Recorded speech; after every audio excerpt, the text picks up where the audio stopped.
hope you're having a great day. Today I want to talk about, again, because I've spoken about it before, but we don't seem to learn as human beings. I think human behavior is the biggest obstacle that we have in healthcare right now. It's not lack of medication, it's not lack of nutrition, it's not lack of trainers, it's not lack of motivation and meditation apps. It's human behavior. And that is the huge and the only one reason why people are dying today. Fit people, young people, elderly people of cardiac arrests. Okay, we're going to break it down point by point. Because while the world continues to live in fear, let me give you an example. Over the last couple of months, we've lost a lot of famous people. Unfortunately, it's only when famous people die of a cardiac arrest that we wake up. But let me tell you, right now as you and I speak, there are thousands of people dying of cardiac arrest around the world. But the point is, someone dies, everyone comes up on Twitter and Instagram, and everyone's sad and sorry for the right reasons, respect to the dead soul and their families. But then everyone's back to their careless lifestyle after that. So what did you really learn? What changes did you actually make? Well, we're going to learn that truth today.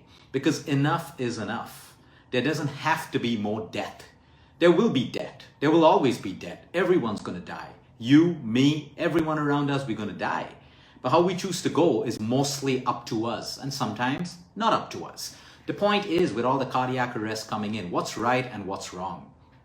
You have people out there on statins. They still die as well. You have people eating vegan diets and other healthy diets and whatever it is, and still dying. It's way beyond just your diet and your statin. What we need to understand are the points that are commonalities in cardiac arrest. Number one, what's the number one disease across the world, most countries across the world right now? Diabetes. Diabetes is your biggest risk factor for cardiovascular disease. Now, I'm sure you didn't know that. Why? Because the medical world, for all the right reasons, I'm not pushing or bashing up the medical world, they isolate disease. Diabetes is your blood sugar levels, here's a medication. Heart is treated separately. The liver is treated separately. The kidney is treated separately. They don't understand that the human body is a whole. Today, diabetes is medically categorized as a risk factor for cardiovascular disease, period. So if you have diabetes, what are you doing to reverse it? Reverse. Oh yes, reverse. There are thousands of people reversing their type 2 diabetes right now as we speak. Type 2 diabetes is caused by poor lifestyle over the years. It can be reversed by good lifestyle in most cases. So if you have diabetes, you're getting your medication from your endocrinologist and you say, oh, relax, enjoy life. It's okay, you're on my medication. You still have a risk factor for cardiovascular disease, period. That's the truth. You may not like it, but the truth is always hard to handle. That's why it's called bitter and ugly, because no one likes to hear the truth. They want to hear convenient truths, not the real truth. So when half the population or more than that is suffering with diabetes, that is exactly the population that has the risk factor of cardiovascular disease and cardiac arrest. Number two, blood pressure. But what's happening in the world today? Oh yeah, I have blood pressure, but my doctor's given me medication, my systolic and diastolic's fine. You still have a risk factor. You still have a risk factor. There are people on high blood pressure medication today, and even then, their levels are not controlled because of sleep deprivation, stress levels, eating the wrong foods. So if you think your symptomatic medication for diabetes and high blood pressure can prevent you from a cardiac arrest, even your doctor is going to tell you that's not true, because it isn't. The job of the medication is not preventive in nature. It is suppressive in nature. It's needed. You need to control the symptoms. High blood pressure controlled is better than out of control blood pressure, which will create problems with your endothelial linings and your arteries and eventually a stroke or a heart attack. But you got to understand it. People have normalized living with diabetes. People have normalized living with high blood pressure. You should be the person that, why do I have this? What's my body trying to tell me? What do I need to change? Very few people will have these conditions for a lifetime because of genetics or because of complications. I'm talking about everyone else. Everyone else thinks that a symptomatic approach is preventive in nature. That is why there is a difference between healthcare and preventive healthcare. So that's it. Now coming to cholesterol. If your triglycerides are high and your HDL is low, you have a risk factor for cardiac arrest and cardiac disease. You got to fix it. Your doctor may put you on a statin. Will that fix it alone? No. You also have the side effects of statins, and guess what? Just because your triglycerides and your HDL will look good on paper, you still have a problem. You still got to eat right. You got to sleep better. You got to look after your stress levels. You got to exercise the right way. And now because your triglycerides are coming down and your HDL is improving, you work with your doctor to reduce your statin. Number one, ask your doctor who's put you on a statin. By putting me on a statin, can you guarantee me I will not have a heart attack? What is the answer you think you're going to get? Find out. Because the doctors are right. They cannot guarantee it. A statin is not preventive in nature. And most people take statins the wrong way. They don't take a CoQ2 enzyme and CoQ10 enzyme, and they don't take a selenium with it, which means now they start to have pigmentation, muscle spasms, and other secondary problems. These are all the gaps that we need to fill with awareness, education, and action. What's the next step to most heart attacks today? Because people say, oh, he was so healthy. He was working out in a gym. He died, she died. He ran a marathon. He died, she died. Stress. Everyone you see out there on social media is trying to show you a different life. No one wants to show you their problems. No one wants to show you their struggles, the negatives of their life. Chronic stress has every correlation with heart attack, cardiac arrest, cancers, strokes, you name it. It's medically proven. It's medically proven. Chronic stress, high cortisol levels will create inflammation. Heart attacks and cardiac arrests are inflammatory conditions caused by inflammation, caused by high stress. Now, most people will say, oh, Luke, but everyone has stress. Yeah, but what are you doing about it? Everyone has access to drugs as well. Does that mean you take it? The answer is no. We can't normalize chronic stress. The point is, everything that's become a danger to society today, people have normalized it. Because you've normalized it, you send out a message of acceptance to people. That, oh, everyone has it, it's cool, it's okay, live with it. No, you don't have to live with it. It's because you choose not to be extraordinary. You choose to be below average, which we're not supposed to be. We're not meant to be below average. If we are, we strive to be above average. We strive to be extraordinary. We strive to do better than we could do yesterday. It's as simple as that. But because we've normalized it, that's why you have emotional health and health crumbling around you. So we have chronic stress, the second biggest thing, sleep deprivation, medically connected with every inflammatory condition. Now you may have your own set of problems as to why you can't sleep. Fix it. Take help, learn, put in effort and fix it. Don't normalize it that, oh, everyone's not sleeping. Don't normalize it. Don't blame your bosses. Don't blame your business. Don't blame your job. You have a choice. You have a choice. Everyone has a choice. The point is, you could be in a busy job, but you fix your sleep, because sleep deprivation is the #1 cause of cardiac arrest today. The #1 cause. It's not your deep fried foods and everything else. That's existed for a long time. That is contributing to your factors of cardiac arrest. But it is the tipping points of chronic stress and sleep deprivation. Now, when it comes to a sedentary lifestyle, heart problems. Overtraining and under recovery, heart problems as well.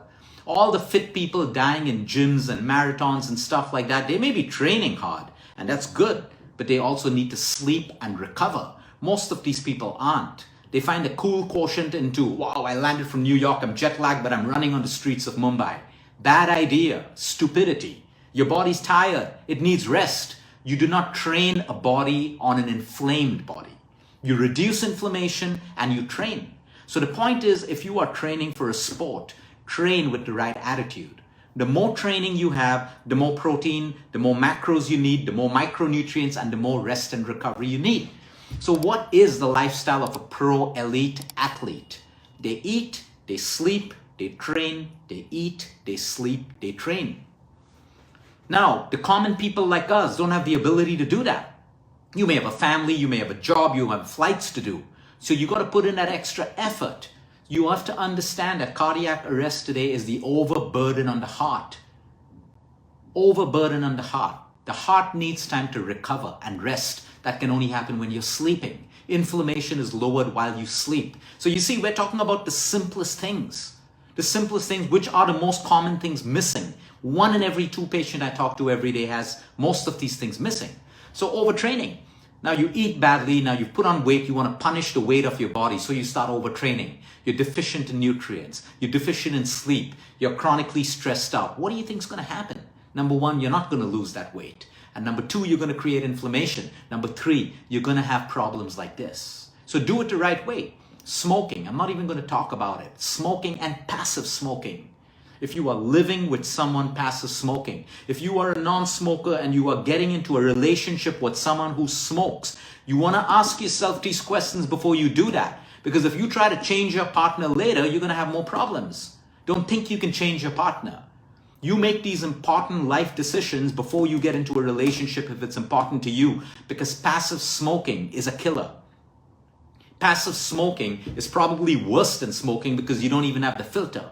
So you need to understand that passive smoking, I know so many couples out there where one is against smoking but living in a home environment where smoking is happening 24/7.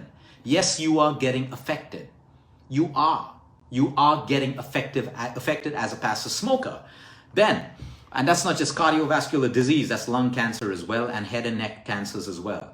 So we spoke about smoking, mitochondrial dysfunction. This is where we talk about the vaccination. I have nothing good or bad to say about the vaccination, but yes, there is data, and the medical world has warned us about possible heart attacks happening post-COVID vaccines and stuff. So go to your doctor, get your checkups done. Yes, please do that. Mitochondrial dysfunction.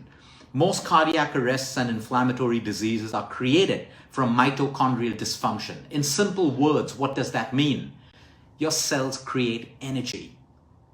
Your cells convert the nutrients from the food that you eat, oxygen from the air that you breathe, into ATP, adenosine triphosphate, energy molecules. If you have a problem in your mitochondria, your cells, your factories of energy, they're inflamed. They're getting the wrong communication. They have the wrong nutrition. They have less nutrition. They have less oxygen. What do you think is going to happen? Inflammation. All of this is fixed at a mitochondrial level.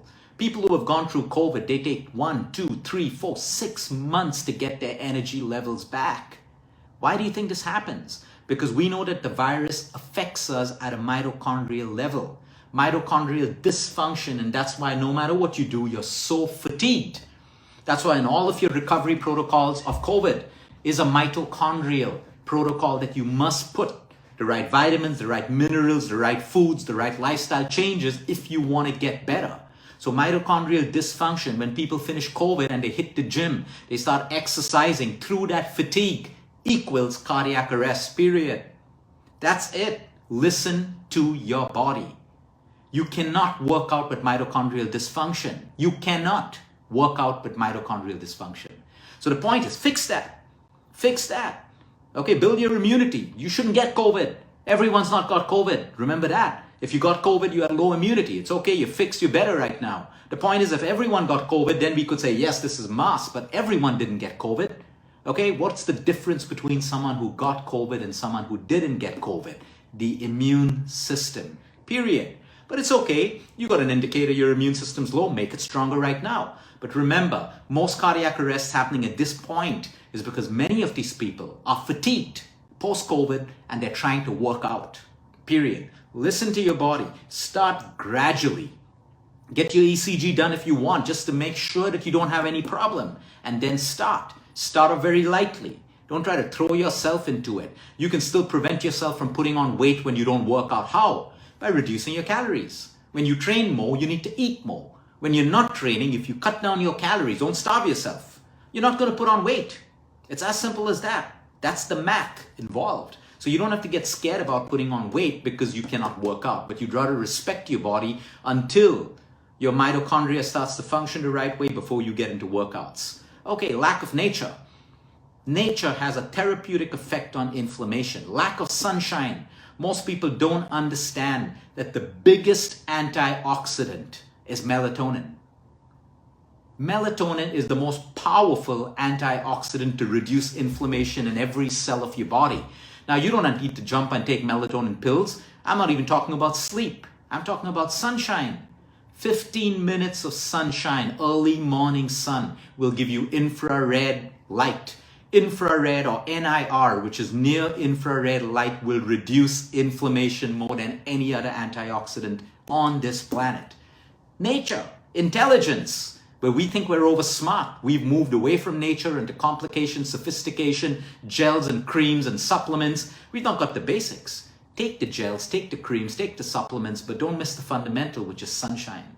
Sunshine is the most powerful anti-inflammatory mechanism in the world. That is why without the sun, human life and every living organism cannot survive. What's the next thing? Binge drinking. Binge drinking. I'm not against alcohol. I'm against the people who misuse alcohol, the people who are slaves and victims to alcohol abuse. People who nurse a drink once in a way, twice, they know their limits. Drink responsibly. My 95 and 96 and 97-year-old clients have 1 or 2 drinks every day of the week, and they're way more healthier than most people I know. The point is binge drinking. You binge drink, you are putting oxidative stress in the liver and the body, inflammation period. It doesn't matter how much you're working out during the week, how clean you're eating. There is no substitute for binge drinking.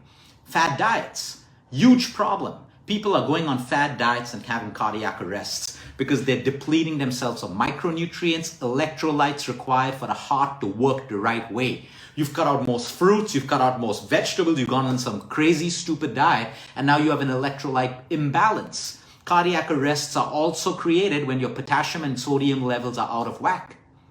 There you go, back to the basics. So your fad, stupid diets to lose weight the quick way will never work and will cause more problems. Another tip on low-fat diets and low-calorie diets today, osteoporosis. The more restricted diets you get into, guess what? You're damaging bone density, and that's why young people in the age group of 20 and 30 also have osteoporosis and osteopenia today. So when it comes to weightlifting and exercise, you want regular exercise, you want flexibility, you want mobility, you want endurance, you want stamina, you want cardiovascular, and you want muscle. Now make sure that your workout program is holistic in nature with the right amount of recovery. At the same time, what are your preventive tools? Do an ECG. Do your 2D echo. After the age of 35, everyone should do a 2D echo once in a year. And if you have a family history, start at the age of 30. ECG, 2D echo, stress test, troponin eye test are fantastic, especially if you have a family history of heart disease. But these are tests that can be predictive in nature. They can tell you that, hey, Luke, something's wrong. You got too much of inflammation. Your rhythms are out of place. Make changes. This is preventive healthcare. Put in that extra money. Get your test done once in a year, and you will learn about the human body.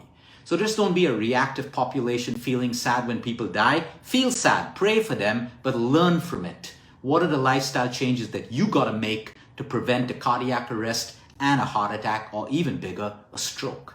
Have a great day, everyone. Until next time, eat smart, move more, sleep right, breathe deep, and remember, you care is all about you.